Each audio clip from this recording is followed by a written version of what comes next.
ஒரு வருஷத்துக்கு 213 kilo case தான் நம்ம யூஸ் பண்ணோம். ஒரு கன்சியூமர் ஒரு வருஷத்துக்கு ஆனுவல் கோட்டா 213 கிலோ. அதுக்கு மேலே நீங்கள் உங்கள் கிச்சனில் சமைக்கக்கூடாது. நீங்கள் சமையல் பண்ணுறதா இருந்தால் விறகு வச்சோ இல்லை எலக்ட்ரிக் ஸ்டவ் வச்சோ வேறு ஏதாவது வச்சு தான் நீங்கள் சமைச்சிக்கணும். இது ஒரு விதமான டிக்டேட்டர்ஷிப் அப்படின்னு தானே சாதாரணமாக பார்க்கும்போது தோணுது. ஆனால் நிறைய பேர் சொல்கிறது இல்லை இது இந்தியாவை ரொம்ப ஃபார்வர்டாக கொண்டு போகிறதுக்காக, ரொம்ப பேருக்கு நிறைய மக்களுக்கு கேஸ் சிலிண்டர் கிடைக்கிறதுக்காக, இல்லாதப்பட்ட மக்களுக்கு கேஸ் சிலிண்டர் கிடைக்கிறதுக்காக திரு நரேந்திர மோடி ஐயா உடைய ஐடியா இது.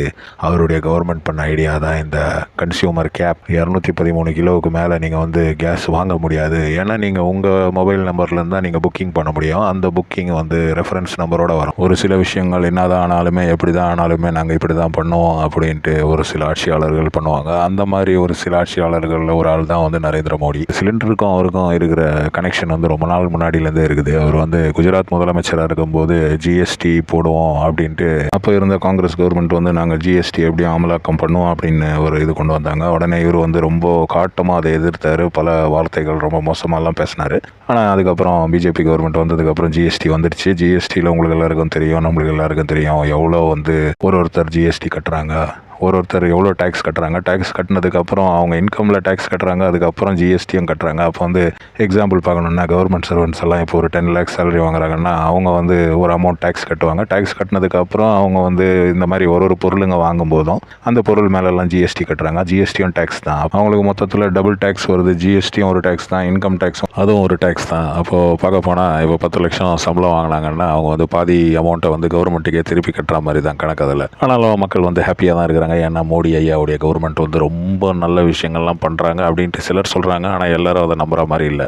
என்னுடைய ஒப்பீனியன் என்ன அப்படின்னு கேட்டிங்கன்னா, நான் அதை சொல்ல விரும்பலை. நான் என்ன சொல்கிறேன்றதை என்னுடைய வீடியோஸ்லேருந்து நீங்கள் புரிஞ்சுக்கலாம்.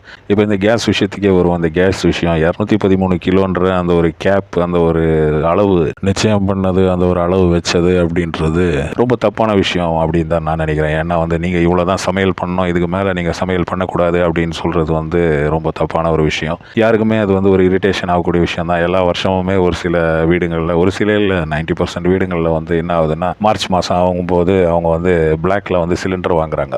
அந்த மாதிரி பிளாக்ல சிலிண்டர் வாங்குறது அது ஒரு இல்லீகலான விஷயம். ஆனாலும் என்ன பண்ணுறது, சமையல் பண்ணோம் இல்லைங்களா, சாப்பிடணும் இல்லைங்களா. அப்போ வீட்டில் சமையல் பண்ணோன்னா சாப்பிட்டு தான் ஆகணும். அதுவும் 1000 ரூபாய் கொடுத்து கூட ஒரு சிலிண்டர் நம்மளால் வாங்க முடியல. அதுலேயும் மேலே இன்னும் ஒரு 500 ரூபாய் கொடுத்து பிளாக்ல சிலிண்டர் வாங்கணும்னு சொல்கிறது இந்த பிளாக் மார்க்கெட்டை ப்ரொமோட் பண்ணுற மாதிரி ஒரு விஷயமா இது போயிடுச்சு. பலரும் அந்த ஒரு அபிப்பிராயம் தான், அந்த ஒரு ஒப்பீனியன் தான் சொல்கிறாங்க. எல்லாரும் நிறைய பேர் என்ன சொல்கிறாங்கன்னா, இந்த கவர்மெண்ட் கோல்டு மேலே டேக்ஸ் போட்டிருக்காங்க, அப்போ கோல்டு ஸ்மக்லிங் நடக்குது. அதே மாதிரி இந்த கேஸ் மேலே இந்த எக்ஸ்ட்ரா டேக்ஸும் இந்த இத்தனை சிலிண்டர் தான் யூஸ் பண்ணலாம் அப்படின்ற ஒரு விஷயம் போட்டிருக்காங்க. அதனாலேயும் கேஸ் நிறைய ஸ்மக்லிங் நடக்குது. ரோடு நிறைய கடைங்க, இந்த சின்ன சின்ன கடைகள்லாம் இந்த ரெட் சிலிண்டர், நம்மளுடைய சாதாரண கன்சியூமர் சிலிண்டர் தான் யூஸ் பண்ணுறாங்க. அவங்க இண்டஸ்ட்ரியல் சிலிண்டர் யூஸ் பண்ணுறதில்ல அப்படின்னு ஒரு பேச்சு இருக்குது. அதை பிடிக்க மாட்டேன்றாங்க. பிடிக்க போகிற அதிகாரிங்க ஏதோ காசு வாங்கிட்டோ ஏதோ ஃபைன் போட்டு விட்டுறாங்க அவங்க திரும்பி அதே சிலிண்டர் தான் யூஸ் பண்ணுறாங்க. எப்படி பார்க்க போனாலும் நம்மளுக்கு தான் நஷ்டம். நம்மளால் வருஷம் ஒரு சிலிண்டர் நம்ம எக்ஸ்ட்ரா காசு கொடுத்து வாங்குகிறோம். அந்த சிலிண்டர் எப்படியோ கிடைக்குது. அது என்ன there is demand there will be supply அப்படின்னு சொல்கிற மாதிரி அந்த ஒரு விஷயம் எப்போவுமே நடக்கும். ஆனால் இந்த சிலிண்டரில் இத்தனை சிலிண்டர் தான் வாங்கலாம் அப்படின்னு சொல்கிறது நாளைக்கு இவ்வளோ அரிசி தான் ஒரு வீட்டில் வாங்கணும் அப்படின்னு சொல்கிறதுக்கு ஒரு முன்னோடி மாதிரி இருக்குது.